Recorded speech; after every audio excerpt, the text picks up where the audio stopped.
E aí galera, bom dia, boa tarde, boa noite. Vamos aqui para a nossa aula de Sociologia.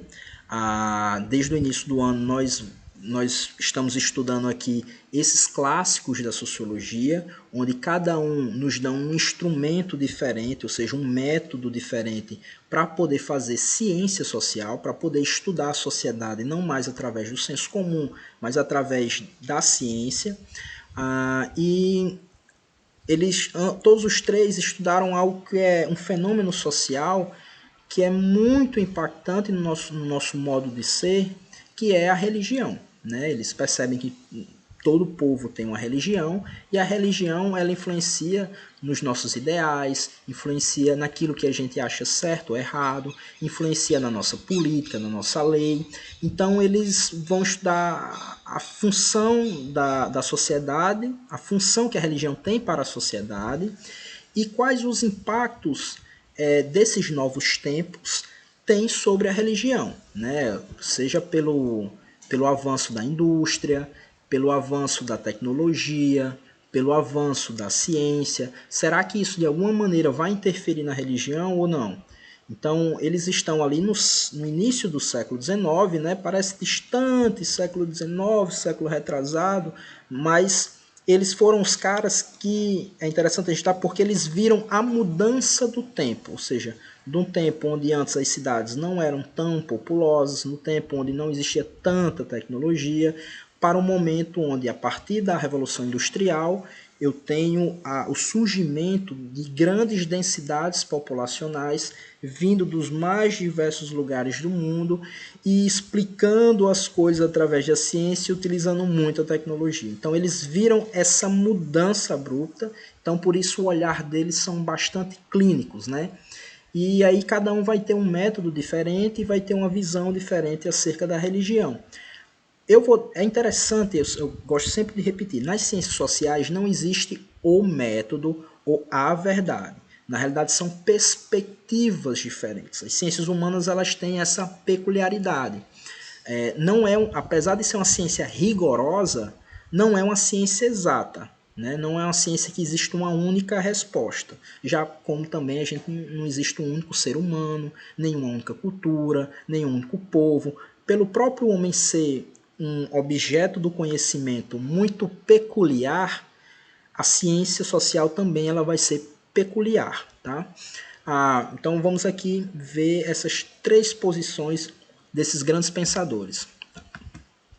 Opa. O primeiro é o Durkheim. Né? O Durkheim é um grande filósofo clássico. Né? A gente viu que ele é o pai da sociologia no campo científico. E ele vai estudar, ele vai estudar a religião e ele vai perceber a função da religião na sociedade. Que é uma função que ele vai colocar que é muito importante. Que é aquela de dar um sentido para a vida das pessoas e, de certa forma, dar um parâmetro moral. Como assim um parâmetro moral, Rafael? Vai dizer o que é certo e o que é errado. Vai dizer o que é o bom e o que é mal. Né? Tem uma frase de um personagem de um literato russo chamado Dostoiévski, que esse personagem ele vai dizer assim, ó, se Deus não existe, então tudo é permitido. Então, no fim das contas, bem e mal são somente convenções sociais e são relativas. Não existe mais nenhum bem, nenhum mal objetivo. E aí o Durkheim ele percebe que justamente isso aí, com o avanço da modernidade, pode acontecer que as pessoas caiam nesses dilemas. Então, primeiro, uma característica, a religião é um condutor moral para as ações humanas. É ela que vai indicar como nós devemos viver, porque ela que nos indica a nossa condição existencial, né? De como surgiu o universo, qual o motivo da gente estar vivo, qual a finalidade que nós devemos ter, e o que acontece depois da gente morrer. Então a religião ela nos fornece respostas para questões que são atemporais, que ela faz parte da própria condição humana. E então cabe a elas como um condutor da vida. Quando eu não sei o que fazer, eu vou pensar assim, não, de acordo com minha religião, qual é o ideal que eu tenho em mente? Né? As religiões ela tem seus ideais, né? Seja o cristianismo, que tem o ideal de Jesus, né? Ou seja, quando não sei o que fazer, aí eu penso, o que é que Jesus faria nesse momento? Se é para uma religião islâmica, né? O que Maomé faria nesse momento? Se é para uma religião judaica, né? O que é que Moisés, o que é que esses caras iriam fazer? Como também eu tenho religiões que elas não são monoteístas, né? Eu tenho religiões, por exemplo, indígenas, onde eu não tenho a figura de um Deus transcendente, mas eles percebem que a própria natureza ela traz dentro de si algo espiritual, né? O rio ele tem uma questão espiritual, as árvores, a totalidade da natureza.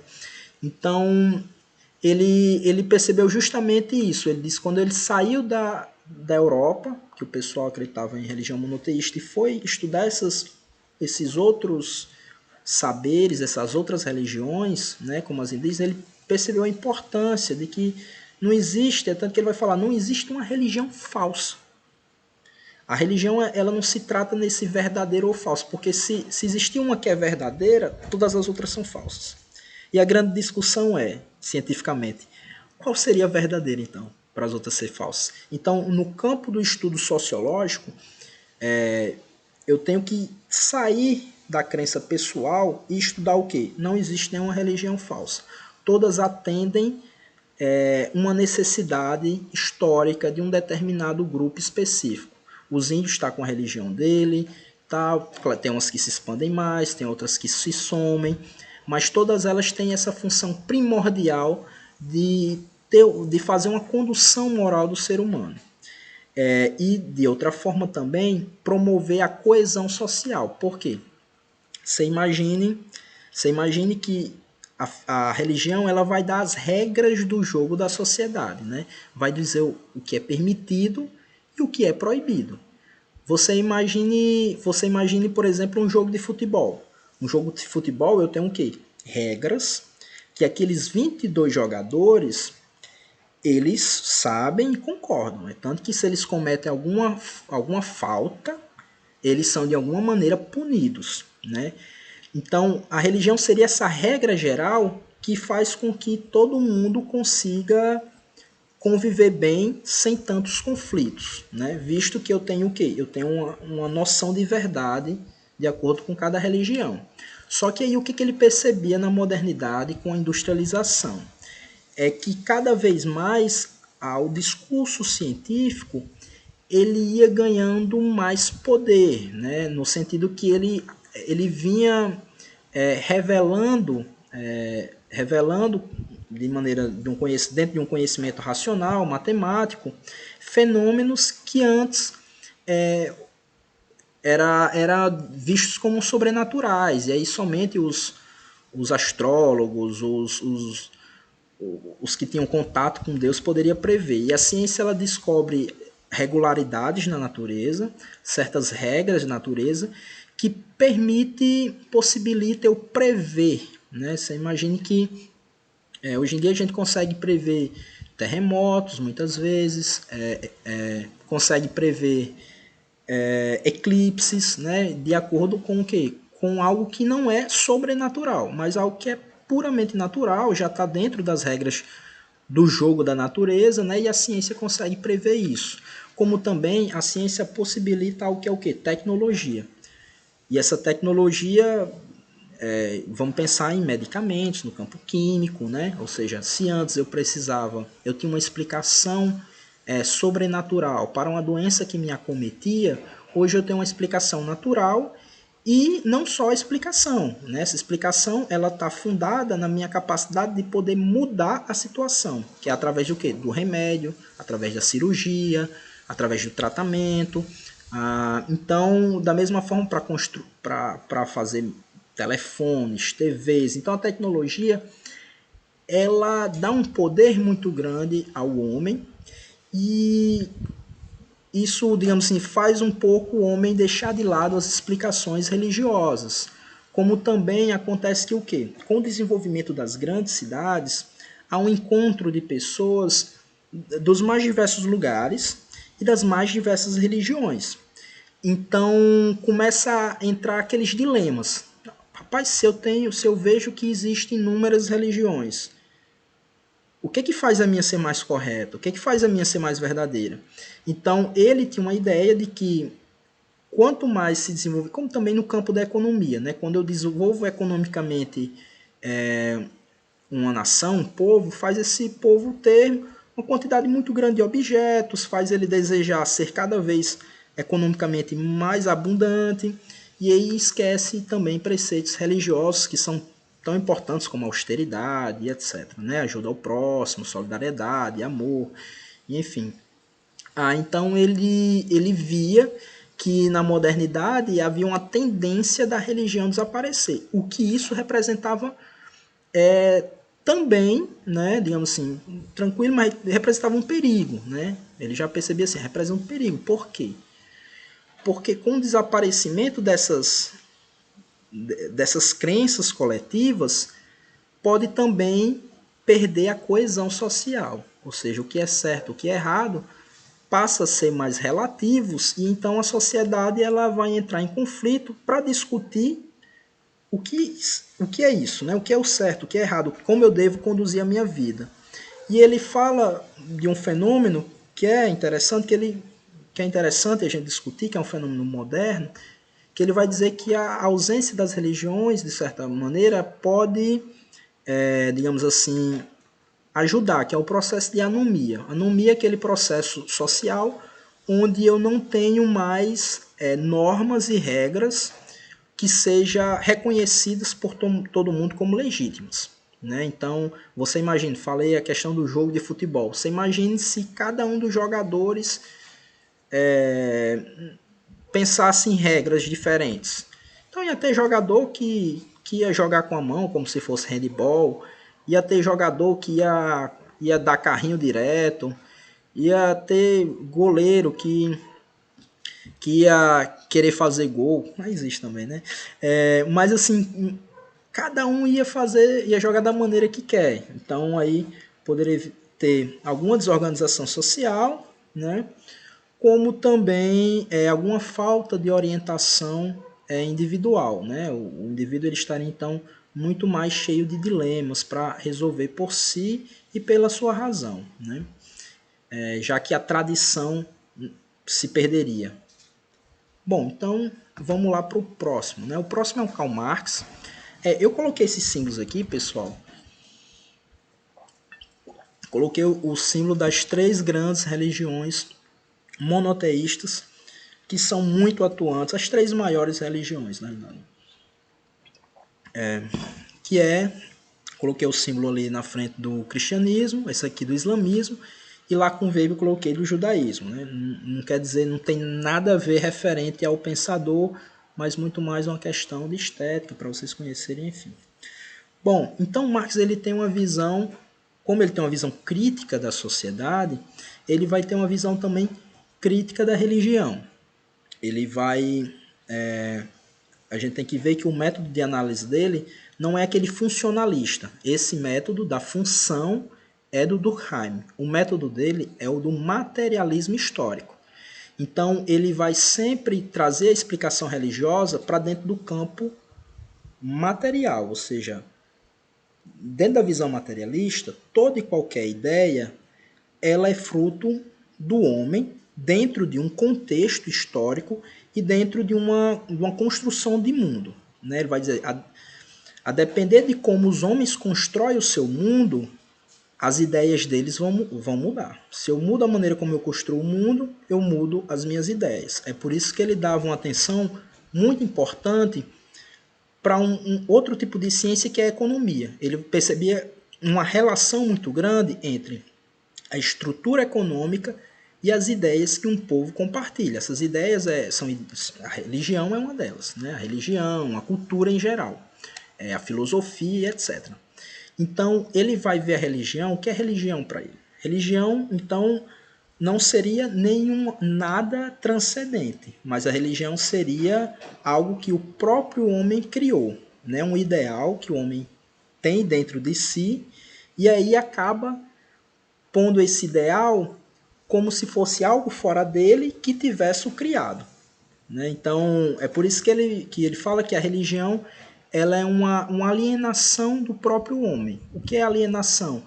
É esse outro, né? Eu crio Deus e a partir de outro momento eu começo a acreditar que Deus criou os homens e aí todas as regras deles são regras divinas e não regras humanas, né? E ele via muitas vezes como a religião ela é utilizada politicamente para uma classe, de certa forma, dominar a outra, né? Ele via como a religião ela criava uma ideia de que todo mundo é igual, de que todo mundo faz parte de uma mesma criação e que todo mundo, então, deve viver em harmonia.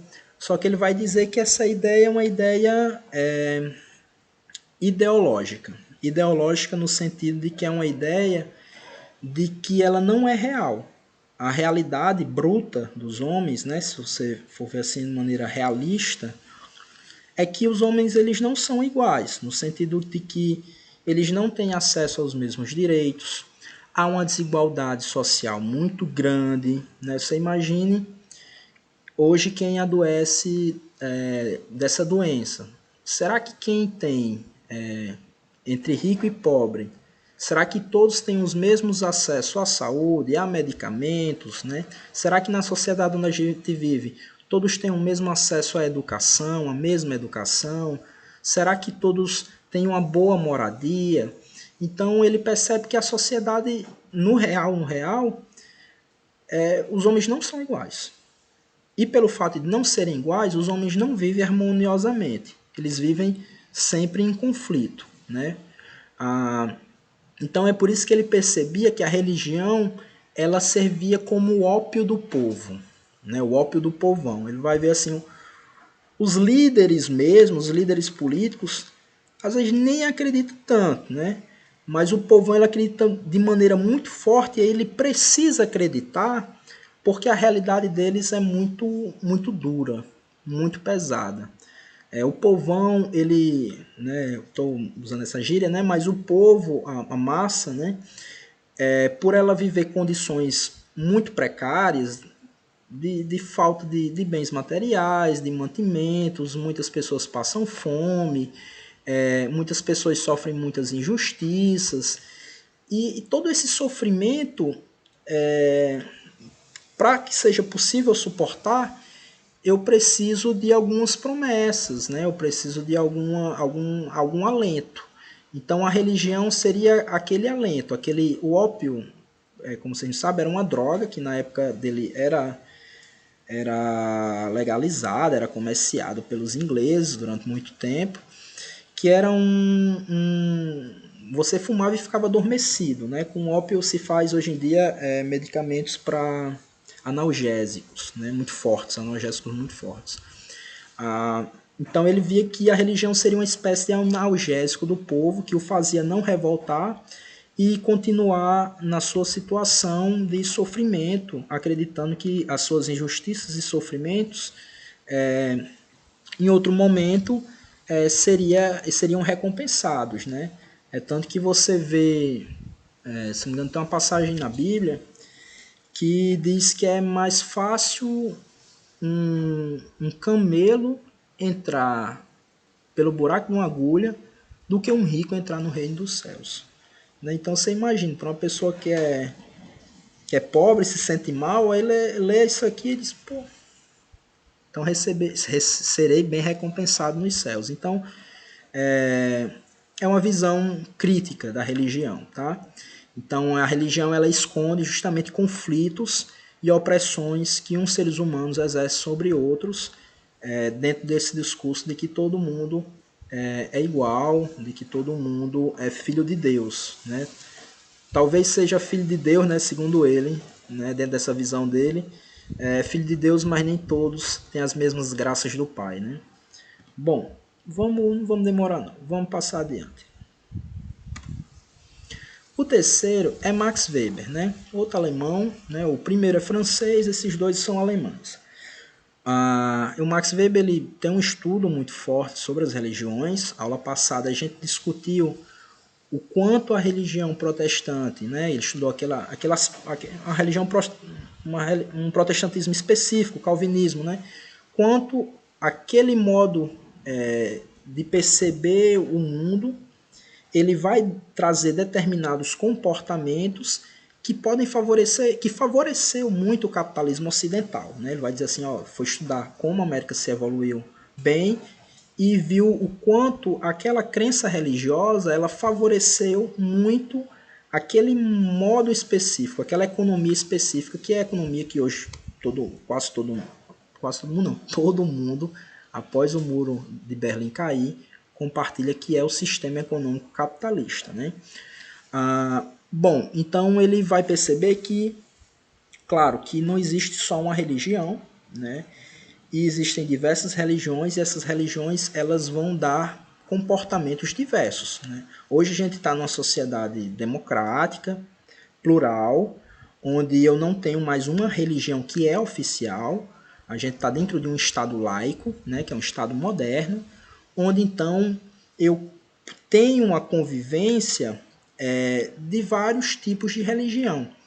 Só interessante esse ponto, né, porque antes, no início da modernidade ou na Idade Média, eu não tinha essa vivência plural das religiões. Geralmente eu tinha uma religião oficial e quem fosse contra aquela religião estava errado, né? Estava errado ou muitas vezes era perseguido, visto como herege, ou ninguém queria compartilhar a vida social com ele.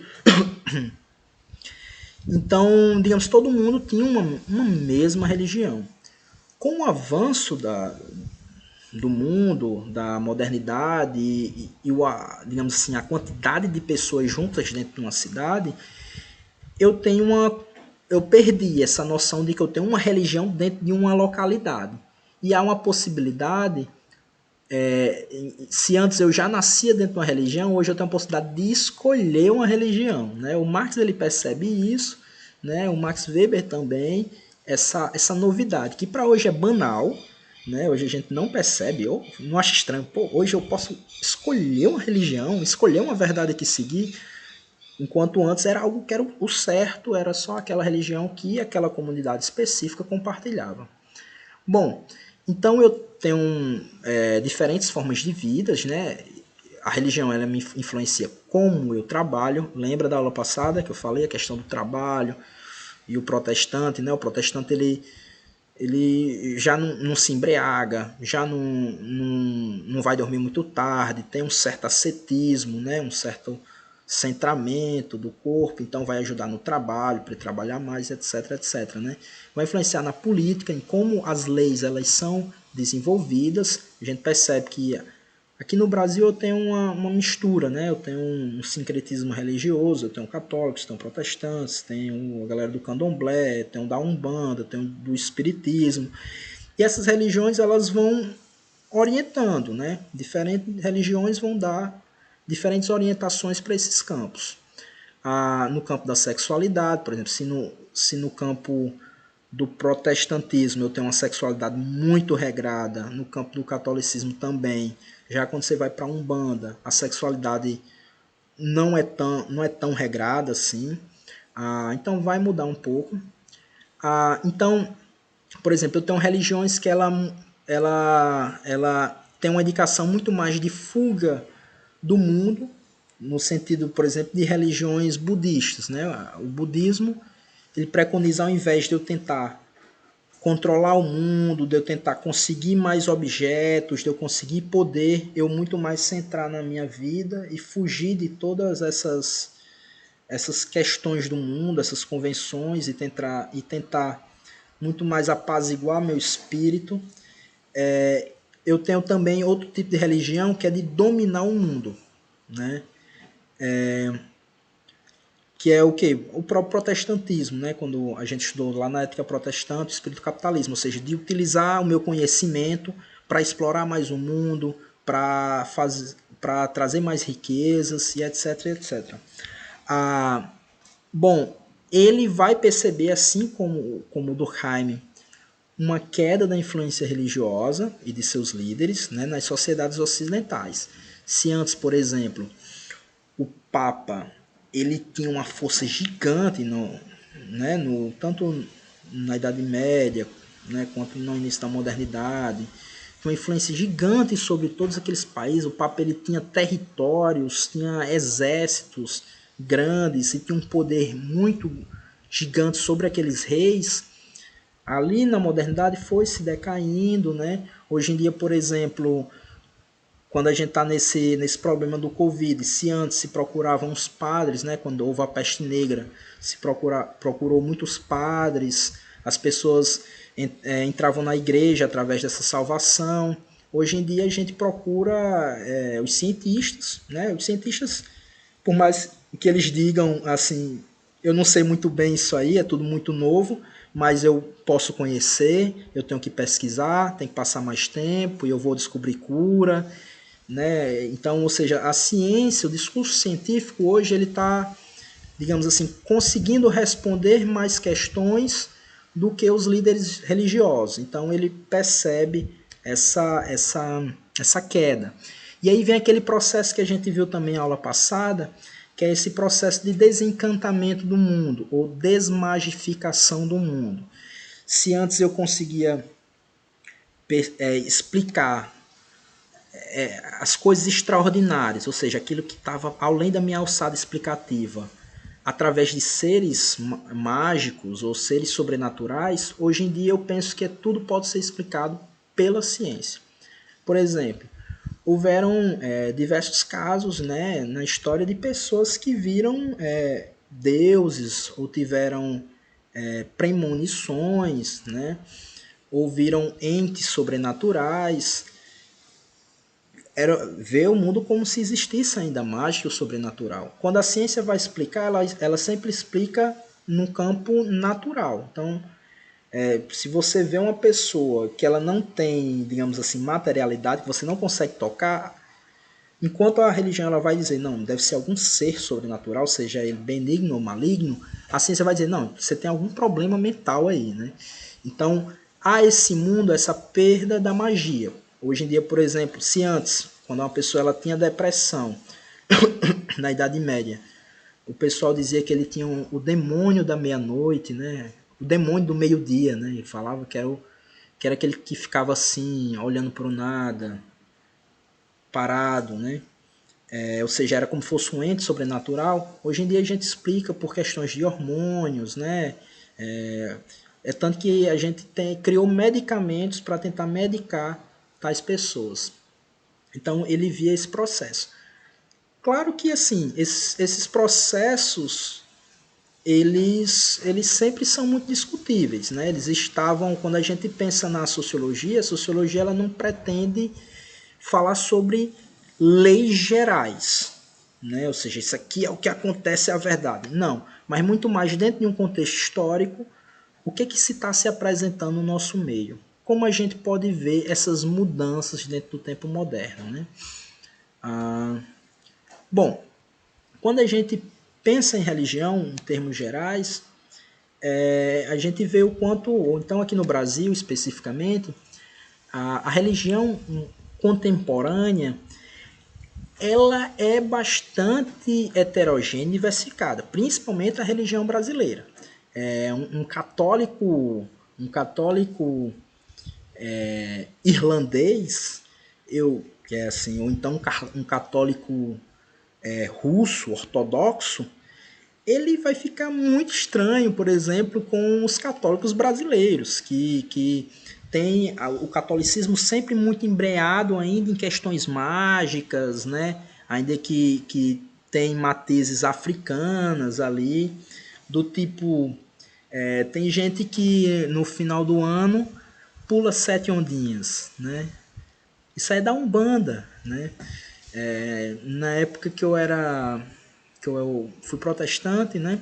Minha família é protestante. Eu fui para a igreja e eu passei por um caminho de sal. Não existe isso no catolicismo, no cristianismo assim europeu. Isso aí também é da Umbanda, né? Então, como também a gente tem esse sincretismo porque quando a gente foi o país que mais escravizou negros da África. Então eles vieram com a religião e trouxe todas para cá. Quando eles chegaram aqui, eles foram obrigados a seguir a religião dos portugueses, que era o catolicismo.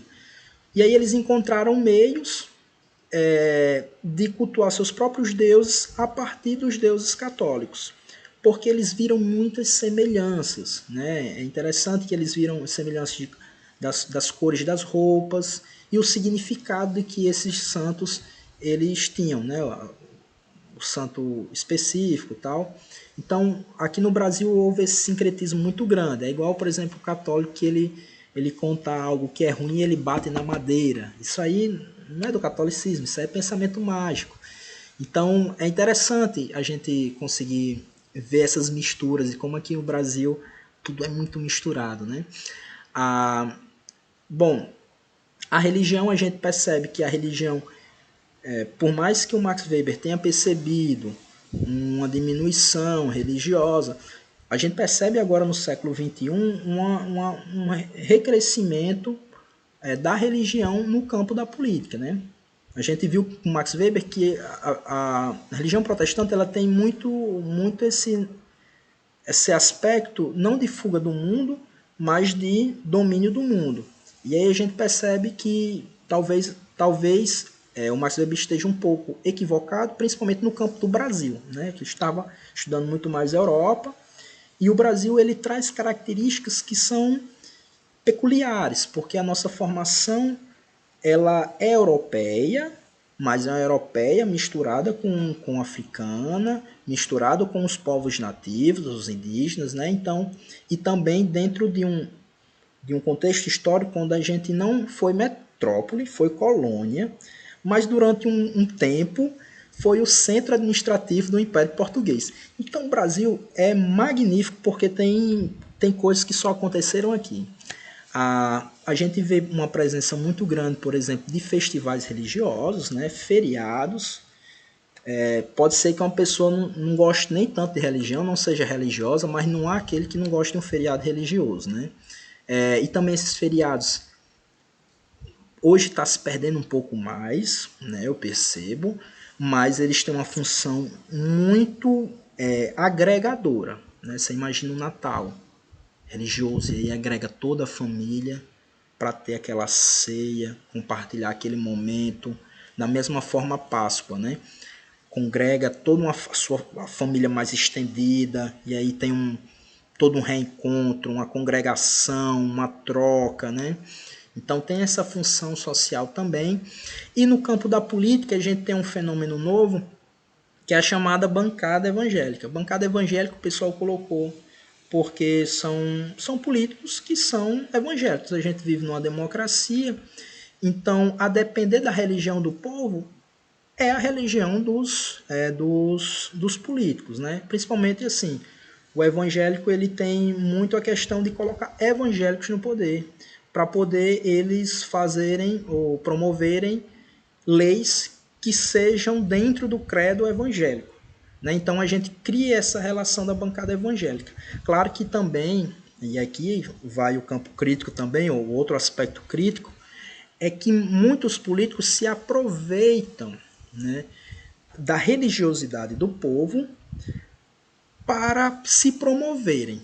E na realidade acabam que eles não são nem tão religiosos assim, mas por saber que nosso povo é um povo humilde, um povo religioso, um povo que tem fé, eles se dizem religiosos para angariar votos, mas quando chega ao poder não está nem aí com a virtude que a religião dele preconiza. Né? Um exemplo clássico de religião na sociedade, ainda presente, você vê, a gente está num estado laico, né? Mas a religião cristã é tão forte que o crucifixo ainda está presente em diversos espaços públicos, né? A gente tem na nota, né? Deus seja louvado, no dólar, né? In God we trust, né? Em Deus nós acreditamos. Bom, outro aspecto também, por exemplo, a gente vê alguns políticos aqui da bancada religiosa e durante essa reunião aqui tem até esse aqui, né? Por exemplo, aqui um político, né? Eduardo Cunha, fiel da Assembleia de Deus, então presidente da Câmara dos Deputados, isso é um passadinho em 2015, né? Retardava, olha aí, acho que talvez um exemplo, né, de uma pessoa que talvez não seja tão cristã assim, mas que se aproveitou da religião para angariar votos. Retardava o início dos trabalhos no plenário da casa naquele 24 de setembro de 2015. Comprava tempo para que uma comissão especial concluísse a votação do Estatuto da Família, apresentado por um deputado evangélico, projeto que define a família como entidade formada pela união de um homem com uma mulher, que passou por 17 votos. 12 deles vieram por parlamentares evangélicos. Interessante essa notícia aqui, porque mostra como a religião, diferente do que Marx acreditava, diferente do que Durkheim acreditava, ela ainda está presente no âmbito da política, ela ainda está presente no âmbito da sociedade brasileira ainda muito forte, né? A gente tem toda uma discussão sobre a questão do que é família, né? Se a família ela se restringe a, a duas pessoas de sexos opostos, né? Que isso faz parte da nossa tradição, mas há algumas discussões sobre: será que família também não pode ser duas pessoas do mesmo sexo? Será que família não pode ser mais do que duas pessoas? Então, essa definição ela é importante para questões de união civil, adoção de crianças, entre várias questões. Entre várias questões. Vamos ver. Bom, então acabou. Então, eu quero que vocês reflitam um pouco. A gente não foi nenhuma intenção dizer o que é religião, nem foi nenhuma intenção